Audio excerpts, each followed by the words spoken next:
موت کا ڈر اور خوف کیوں؟ اللہ تعالی نے اس عالم میں جس شے کو بھی زندگی بخشی ہے، چاہے انسان ہو، جن ہو، جانور ہو وغیرہ، اس پر موت لازمی ہے۔ اسی کو قرآن مجید نے ارشاد فرمایا، کل نفس ذائقۃ الموت۔ انسان کا جو جسم ہے یہ دو چیزوں سے مرکب ہے، روح اور جسم۔ روح جسم میں ہے تو حیات اور زندگی، روح جسم میں نہیں ہے تو موت ہے۔ موت سے کوئی بھاگ نہیں سکتا۔ قرآن مجید میں ارشاد فرمایا، قل ان الموت الذی تفرون منہ فانہ ملاقیکم۔ آپ فرما دیں وہ موت جسے تم بھاگتے ہو وہ تمہیں ضرور ملنی ہے۔ قرآن مجید میں آتا ہے، اینما تکونوا یدرککم الموت ولو کنتم فی بروج مشیدہ۔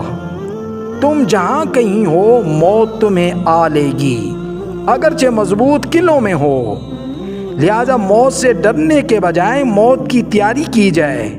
موت کا وقت مقرر ہے، نہ ایک گھڑی آگے ہوگی نہ ایک گھڑی پیچھے، جس کو قرآن مجید نے ارشاد فرمایا، وَلِكُلِّ أُمَّةٍ أَجَلٌ فَإِذَا جَاءَ أَجَلُهُمْ لَا يَسْتَأْخِرُونَ سَاعَةً وَلَا يَسْتَقْدِمُونَ۔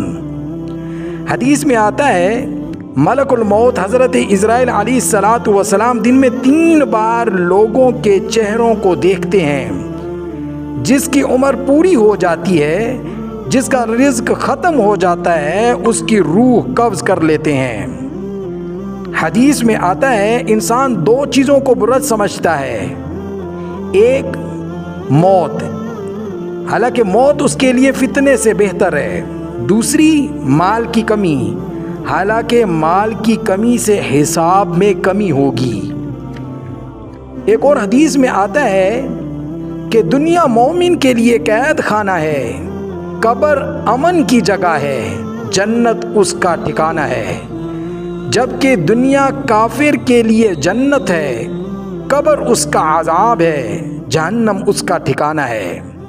طبرانی کی روایت ہے، حضور صلی اللہ علیہ وسلم نے دعا فرمائی، اے اللہ، جو لوگ مجھے رسول جانتے ہیں ان کے دل میں موت کی محبت ڈال دے۔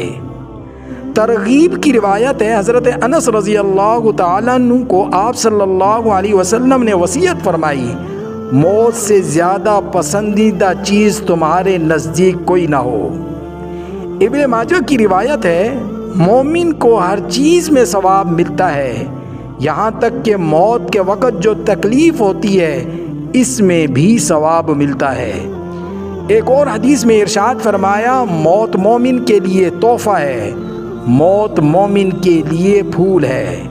لہذا موت سے ڈرنے کی ضرورت نہیں ہے، بلکہ موت آنے سے پہلے آخرت کی تیاری کر لیں تاکہ آپ کو موت سے ڈر ہی نہ لگے، اللہ اور اس کے رسول کے سچے غلام اور فرما بردار بن جائیں، تاکہ موت جب آئے آپ کو ان پریشانیوں کا سامنا نہ کرنا پڑے۔